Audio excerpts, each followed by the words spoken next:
Salutations spéciales à nos camarades du mouvement fraîchement né des Lions et Lions indomptables de la libération panafricaine du Cameroun. Lili Pak, Lili Pak, Lili Pak.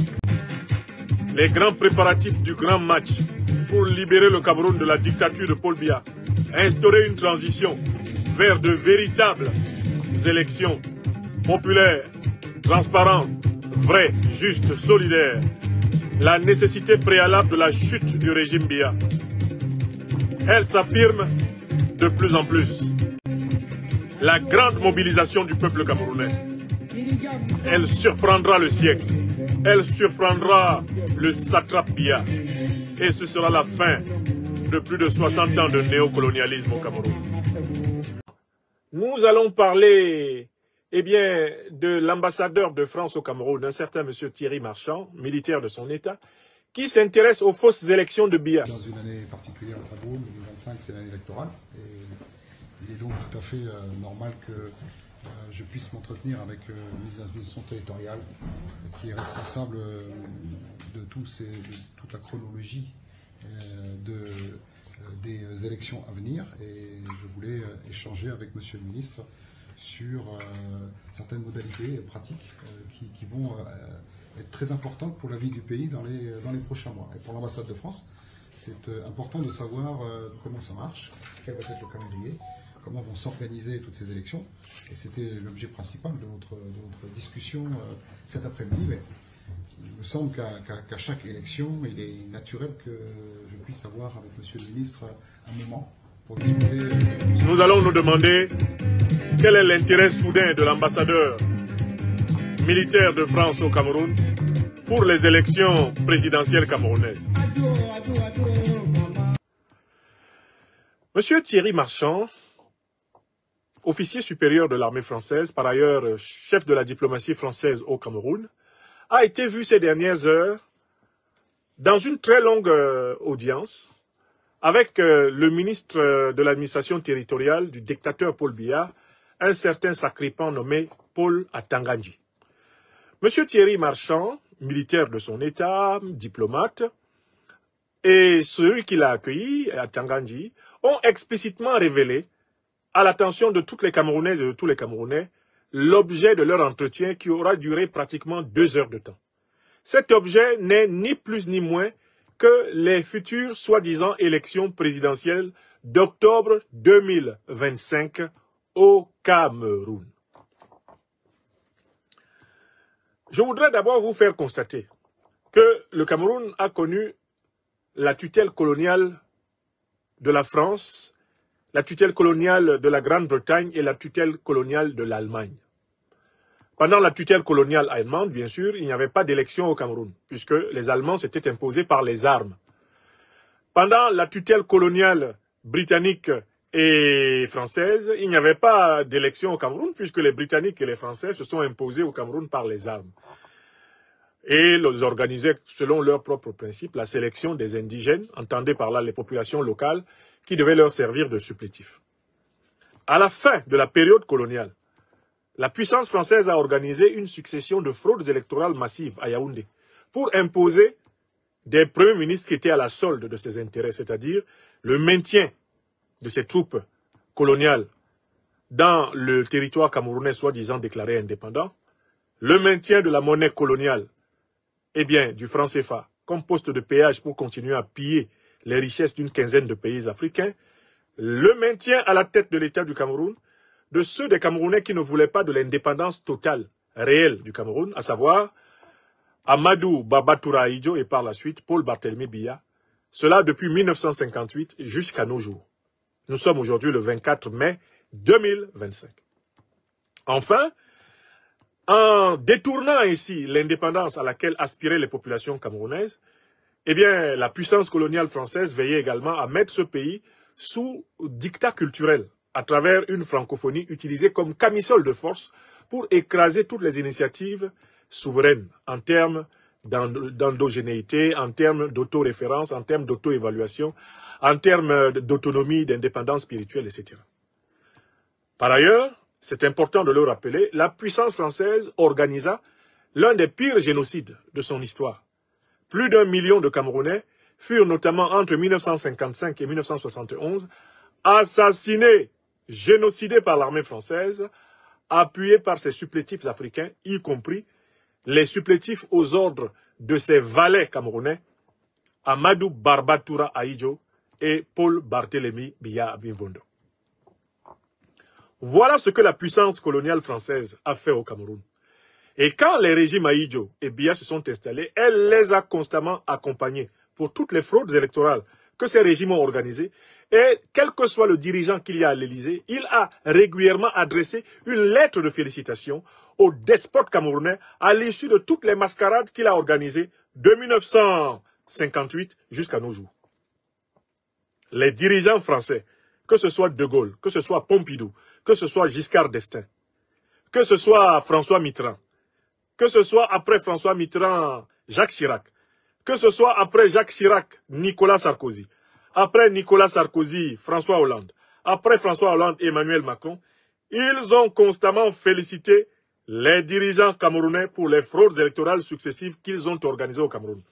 D'autant plus que ces fraudes permettaient de maintenir la mainmise, militaire, la mainmise économique, la mainmise politique, la mainmise culturelle, même spirituelle de l'élite de gouvernement française sur le Cameroun et sur ses richesses. C'est au prix de ce système que M. Jacques Chirac eut la présence d'esprit, avant de quitter ce monde, d'avouer le forfait et d'expliquer d'où venait la richesse dont on pouvait se gargariser en France. M. Chirac, d'où vient l'argent dont on se vante ici en France? Allez-y, vous avez la parole. Seulement une chose, c'est qu'une grande partie de l'argent qui est dans notre porte-monnaie vient précisément de l'exploitation depuis des siècles de l'Afrique. Pas uniquement, mais beaucoup viennent de l'exploitation de l'Afrique. Alors, il faut avoir un petit peu de bon sens, je ne dis pas de générosité, de bon sens, de justice, pour rendre aux Africains, je dirais, ce qu'on leur a pris, d'autant que c'est nécessaire si l'on veut éviter les pires convulsions ou difficultés avec les conséquences politiques que ça comporte. Vous pouvez retourner dans votre tombe, M. Chirac. Alors, lorsque l'ambassadeur de France au Cameroun va rencontrer le ministre camerounais de l'administration territoriale pour discuter pendant 2 heures de temps, soi-disant des élections présidentielles qui se tiennent au Cameroun, la question qui se pose est la suivante. Mais comment une puissance qui a co-organisé toutes les fraudes électorales camerounaises de la fin des années 50 jusqu'à nos jours, comment une puissance qui a validé, qui a soutenu, qui a adoubé, qui a félicité les dirigeants camerounais successifs, Ahidjo et Biya, pour leurs fraudes, leurs mascarades et même pour leurs crimes, qui les a accompagnés, comment cette puissance peut prétendre aujourd'hui nous impressionner en dépêchant son ambassadeur, soi-disant discuter des élections présidentielles du Cameroun? Voilà la première foutaise. Une puissance qui a constamment combattu la souveraineté du peuple camerounais est indigne d'évoquer, même du bout des lèvres, la question souveraine des élections au Cameroun. Et par là, vous voyez très bien quelle est la nature profonde du régime de Paul Biya. Parce que je vois un certain nombre de gens qui essaient de participer à la grande escroquerie médiatique consistant à présenter Paul Biya comme un panafricaniste. On tente de le présenter comme un panafricaniste au motif qu'il aurait posé un certain nombre d'actes qui peuvent être interprétés comme allant dans cette mouvance. Mais voici les faits réels. Les faits réels, c'est que ce sont d'abord, bien sûr, les Français qui ont imposé Biya auprès d'Ahidjo et qui ont imposé Ahidjo sur le peuple camerounais. Et chaque fois qu'il a fraudé aux élections, il a été félicité par la France. Il a été accompagné par la France. L'armée française a participé au massacre de plus d'1 million de Camerounais pour permettre à ce régime que vous voyez actuellement à Yaoundé d'être là. Donc quand l'officier supérieur français, par ailleurs ambassadeur de France au Cameroun, Thierry Marchand, se lève pour aller discuter des élections camerounaises, nous sommes convaincus que ce n'est pas d'élections qu'il discute, mais de ce que nous avons bel et bien appelé une pourrilection, c'est-à-dire une fraude électorale de plus. Une truanderie france-africaine de plus. Un machin. Un truc, une merde électorale de plus. Ça, c'est le premier point. Mais il y a un deuxième élément important. C'est l'élément de la réciprocité, inconcevable, du point de vue de l'opinion française et même des dirigeants français. Dites-moi, il y a des élections qui s'organisent en France, élections législatives, élections présidentielles, élections sénatoriales, élections municipales, pour ne citer que celles-là. Combien de fois les dirigeants français ont-ils convoqué ou reçu l'ambassadeur du Cameroun pour parler des élections qui vont avoir lieu en France? Autrement dit, la scène dont je suis en train de vous parler, l'ambassadeur français chez le ministre camerounais de l'administration territoriale, pour discuter pendant 2 heures des élections camerounaises. Est-ce que cette scène a eu lieu une seule fois à Paris? Est-ce que l'ambassadeur du Cameroun en France a jamais été associé à la discussion sur les élections présidentielles françaises, les élections municipales françaises, les élections législatives françaises? Est-ce que jamais ambassadeur africain a été appelé à conseiller le gouvernement français sur les élections qui se déroulent sur le sol français? Cela n'est pas concevable en France, parce que en France, on sait très bien que dans les prérogatives d'un ambassadeur, il n'y a aucune ligne qui lui permette de s'impliquer dans les affaires souveraines du peuple dans lequel il a été accrédité. Et l'une des affaires les plus souveraines d'un peuple, c'est l'affaire de la désignation de ses dirigeants. Car en fait, l'élection devrait être l'expression de la souveraineté populaire. Il ne faut pas que des parasites, des intermédiaires, il ne faut pas que des mouches non invitées se mêlent d'une élection. Toute élection dans laquelle on voit une puissance étrangère se mêler, et on vient de le voir à plusieurs reprises en Roumanie, les ingérences françaises dans le processus électoral roumain sont actuellement d'ailleurs en procès devant le Conseil constitutionnel roumain. Pavel Durov, le patron de Telegram, a explicitement accusé le président français et son gouvernement, Emmanuel Macron, de s'être mêlé des élections en Roumanie, ce qui est un tollé en Roumanie, en Europe et dans le monde occidental. Mais pourtant, là, on voit un ambassadeur de France qui se lève et qui va se mêler des élections présidentielles camerounaises, avec un ministron qui, par ailleurs, est coupable d'une tentative avortée de corruption du nouveau pape Léon XIV à Mondovision. Le sacripant exécrable à Tangandji, Paul. Donc, voilà un deuxième argument. Que M. Thierry Marchand, ambassadeur de France au Cameroun, se mêle de la question des élections présidentielles au Cameroun, c'est la preuve qu'il n'y a pas d'élection présidentielle au Cameroun. Mais qu'il y a une combine, que j'ai appelée une pourrilection. Et mieux qu'il s'en mêle, c'est aussi la preuve que on continue de considérer l'État camerounais comme un État vassal. Parce que l'ambassadeur du Cameroun en France ne peut pas se mêler des questions électorales françaises. C'est impossible. Un ambassadeur africain qui se mêlerait des questions électorales françaises serait immédiatement renvoyé de France, sans même avoir le temps d'aller chercher sa valise. Ça, c'est le deuxième argument. Bon, troisième argument, et c'est très important, nous avons observé le positionnement officiel du gouvernement Macron à l'occasion d'un certain nombre d'événements sur le continent. Quels sont les événements qu'il y a eu sur le continent? Il y a eu 2 sortes de coups d'État. Des coups d'État populaires révolutionnaires portés par des leaders panafricanistes. C'est notamment le cas au Mali, au Burkina Faso et au Niger. Et puis des coups d'État néocolonialistes portés par des valets, des vassaux de la France-Afrique. Ça a été le cas en 2021 au Tchad.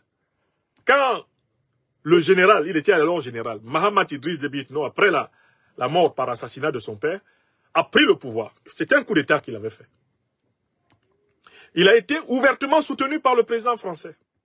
Emmanuel Macron s'est personnellement déplacé les 21, 22, 23 avril 2021 à N'Djamena pour installer le général, pour adouber le général Mahamat Idriss Déby Itno. Le calcul du président Macron à l'époque, c'était quoi? C'était que le général, il était à l'époque général, pas encore maréchal, Mahamat Idriss Déby Itno assurerait la chasse gardée des intérêts français au Tchad. Le calcul était que Mahamat Idriss Déby Itno garantirait la présence permanente de l'armée française au Tchad. Que le sous-sol tchadien serait exploité sous l'égide de la puissance française.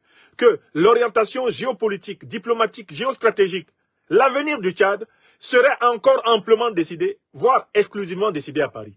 C'est sur la base de ce calcul que le président Emmanuel Macron a fait le déplacement de N'Djamena pour venir adouber celui qui était alors le général Mahamat Idriss Déby Itno et qui avait fait un coup d'État. Maintenant, il est président par élection. Sauf que, entre-temps, Mahamat Idriss Déby Itno a porté un coup de canif d'une puissance vigoureuse.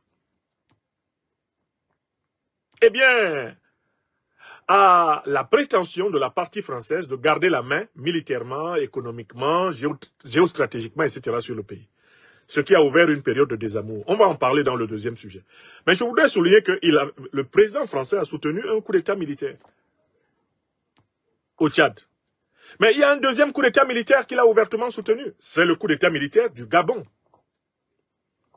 Le général Dansoman de Libreville, Oligui Nguema, a été ouvertement reconnu comme le putschiste chouchou de l'Élysée. Il a été bichonné, caressé dans le sens du poil. Il a été félicité, il a été encadré, on l'a accompagné dans le viol de la Constitution, on l'a encadré dans l'exclusion de tous les autres candidats. On l'a encadré, on l'a aidé, on a lissé son image pour lui offrir la présidence de la République vassale du Gabon, sous contrôle, tout naturellement, de l'Élysée. Tout le monde l'a vu, n'est-ce pas? Oligui Nguema, le pantin de l'Élysée, qui prétend avoir soi-disant gagné une élection présidentielle à la tête du Gabon. On a vu ça. On voit le même dispositif en Guinée-Conakry. Le régime de Guinée-Conakry du général Mamadi Doumbouya est un régime franco-compatible sur le plan politique. Il est protégé, couvert par la France. Vous voyez très bien que la politique étrangère de la France envers la Guinée-Conakry est une politique de tendresse, de caresse. C'est une politique de complaisance. Pourquoi? Parce que Mamadi Doumbouya, qui d'ailleurs est en couple avec une officière, sous-officière de la DGSE, eh bien, Mamadi Doumbouya fait les affaires de Paris. Il dirige la Guinée en respectant les 4 volontés de ses véritables parrains qui sont américains et français.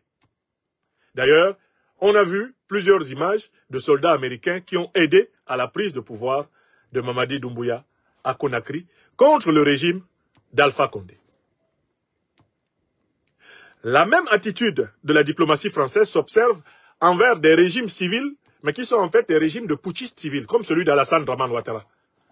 Tout le monde a vu comment le président Macron s'est permis d'adouber le viol des articles 55 et 183 de la Constitution ivoirienne. Le président Macron s'est fait au Missi Dominici du tyran Alassane Ouattara en tentant d'expliquer que parce que le candidat choisi par le RHDP, le parti d'Alassane Draman Ouattara pour l'élection de 2020, était malheureusement mort avant même l'ouverture de la campagne, il fallait donc admettre qu'Alassane Ouattara viola, il aura fallu admettre qu'Alassane Ouattara viola la Constitution afin de faire un 3e mandat contraire à la Constitution. Le président Macron est monté en première ligne pour défendre cette idée incongrue. Alors même que la Constitution française dit « Nul ne peut faire plus de 2 mandats consécutifs à la tête de la République française.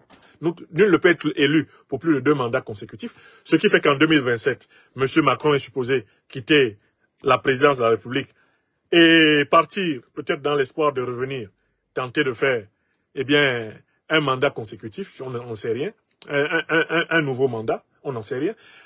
Malgré même toutes ces tentations de faire un 3e mandat, il sait très bien que la tradition française constitutionnelle va peser massivement contre lui. Mais alors, on l'a vu, complaisant, envers le régime de Ouattara. Quand le régime Macky Sall écrasait l'opposition, traquait les opposants, les enfermait, on a vu le régime Macron caresser le régime de Macky Sall en pleine dérive autoritaire. Et c'est ce qu'on voit au Bénin, c'est ce qu'on a vu à un moment donné au Togo. Partout, on a vu des putschistes civils adoubés par, la politique africaine de la France. Par contre, quand il s'agit des putschistes révolutionnaires, panafricanistes populaires, qui ont pris le pouvoir au Mali, au Burkina Faso et au Niger, tout le monde connaît toute la dureté, la méchanceté, la lacrité, la perfidie qui caractérise la communication officielle française et les médias mainstream de la France-Afrique contre ces régimes. Alors du coup, revenons là au Cameroun. Thierry Marchand s'en va discuter soi-disant des pseudo-élections présidentielles dont tout le monde sait qu'elles sont truquées d'avance. Paul Biya contrôle toute la commission électorale. Paul Biya contrôle toute la cour constitutionnelle. Paul Biya contrôle tous les médias d'État. Paul Biya contrôle les corps les plus létaux de l'armée. Paul Biya contrôle la diplomatie camerounaise. Alors, ce monsieur-là, comment son régime peut-il admettre une défaite? En 92, il avait été battu. Le général Pierre Semengue, qui était chef d'état-major de l'armée camerounaise, officier de Saint-Cyr, valet de la France-Afrique qui a participé d'ailleurs au génocide camerounais, comme soldat de l'armée coloniale française et comme nouveau chef de l'armée néocolonisée du Cameroun, Semengue a dit que si Paul Biya avait reconnu sa défaite dans les urnes de 1992, lui, Semengue, aurait fait un coup d'État pour maintenir le Cameroun sous la tutelle de la France. Parce que c'était l'engagement qu'il avait pris quand il était à la coloniale, l'engagement qu'il a pris quand il était enfant de troupe, quand il a été formé, eh bien, et qu'il a prêté serment devant ses chefs militaires français. Semengue l'a dit. Donc, en fait, très clairement, lorsque M. Thierry Marchand, l'officier militaire, s'en va discuter de nos élections camerounaises avec Atangandi, vous voyez très bien ce qu'ils sont en train de préparer. Ils préparent deux types de coups d'État. Soit celui qu'ils ont toujours fait, parce qu'ils ont toujours soutenu le putschiste civil Paul Biya. Paul Biya est un putschiste civil. D'accord? Et si le putsch civil de Paul Biya ne marche pas, c'est exactement la situation dans laquelle Ali Bongo Ondimba s'est retrouvé à un moment donné. Là, ils vont organiser un putsch néocolonialiste à la Oligui Nguema au Cameroun. Ils ont deux cartes qu'ils veulent jouer. Première carte, si on peut sauver le putschiste civil Biya et essayer de garantir les intérêts france-africains, on va faire avec en attendant. Mais si Paul Biya venait à flancher, il vaut mieux que ce soit un militaire à la solde de la France-Afrique, du style Oligui Nguema ou du style Mamadi Doumbouya. Il faut que ce soit un tel militaire qui prenne le pouvoir au Cameroun. Vous avez compris? Voilà le plan. Et de notre point de vue, ce sont les seules questions qui sont dans l'esprit du chef de la diplomatie française quand il s'en va parler d'affaires qui ne le concernent pas. Parler d'affaires qui ne le concernent pas, c'est déjà avouer l'ingérence diplomatique. C'est avouer que Paris veut avoir constamment à Yaoundé, eh bien, un roitelet, un vassal, un valet à son goût. Et que Paris ne veut pas que l'après-Biya, eh bien, se sanctionne par une perte d'influence supplémentaire au moment où Paris a dévissé à N'Djamena, dévissé à Niamey, dévissé à Ouagadougou, dévissé à Bamako, se prépare à dévisser à Abidjan, dévisser à Bangui, se prépare à dévisser partout. Eh bien, on veut stopper la saignée. Voilà pourquoi il fallait souligner le scandale de cette entrevue, le scandale de cette ingérence, et indiquer que le peuple camerounais n'a que deux options devant lui pour sortir de la domination. Soit les patriotes des forces armées du Cameroun prennent leurs responsabilités et mettent fin à ce régime anti-populaire, anti-panafricaniste, anti-nationaliste, anti-africain, le régime de Biya. Soit, et moi c'est ce que j'appelle le véritable plan B, le peuple camerounais par une mobilisation exceptionnelle sort, eh bien, dans toutes les régions de ce pays pour obtenir une transition vers l'organisation de véritables élections. Celles de 2025 ne sont pas des élections. Il n'y a pas d'élection en 2025 dans les conditions actuelles au Cameroun. Il n'y a pas de liste électorale. Il n'y a pas de commission électorale indépendante. Il n'y a pas de cour constitutionnelle indépendante. L'opposition n'a aucun mot à dire dans tout le processus électoral jusqu'à la proclamation par les sbires de Biya. Dans ces conditions, on ne peut pas parler d'élection. On doit appeler à la mobilisation du peuple camerounais pour reprendre sa souveraineté. C'est le chemin qu'ont choisi les lions et lions indomptables de la libération panafricaine du Cameroun. Ce chemin donc comprend deux points. Premier point, les militaires, les gendarmes, les policiers camerounais ont leurs responsabilités sur les épaules. Nous ne sommes ni militaires, ni policiers, ni gendarmes. Nous ne pouvons pas parler en leur nom. Ils sont des Camerounais comme nous, qui sommes civils. Mais nous disons que nous croyons que la véritable libération du peuple camerounais aura lieu quand une majorité de citoyennes et de citoyens camerounais, rassemblés par la conscience d'appartenir au même peuple africain, car cette majorité va se constituer et prendre la rue, l'armée se soumettra au peuple et le satrape Biya et toute sa clique se soumettront à l'armée et au peuple, à condition que celle-ci, je dis bien l'armée, ait clairement choisi le peuple. À condition qu'elle ait clairement choisi le peuple. Nous y travaillons. Et les premières manifestations des lions et lions indomptables commencent dans les prochains jours. Procurez-vous les maillots de nos équipes nationales sportives du Cameroun. Lisez le manifeste de Lilipak. Partagez-le. Rejoignez-nous sur la page Facebook Lions et Lions indomptables de la libération panafricaine du Cameroun. Et faites votre déclaration d'engagement à notre manifeste. Notre mouvement est ouvert à toutes les Camerounaises, à tous les Camerounais, à toutes les Africaines et à tous les Africains du monde entier. Aidez-nous à libérer le Cameroun de la dictature de Paul Biya. Nous considérons les élections organisées par Biya comme nulles et de nul effet, car elles sont fraudées, truquées, elles sont confisquées d'avance. Voilà pourquoi nous appelons à la mobilisation et non pas à l'impasse électorale. Il n'y a pas d'élection au Cameroun, car il n'y a pas d'organe électoral au Cameroun, et il n'y a pas de liste électorale au Cameroun, il n'y a pas de cour constitutionnelle digne de ce nom au Cameroun. Il n'y a pas de processus électoral équitable au Cameroun.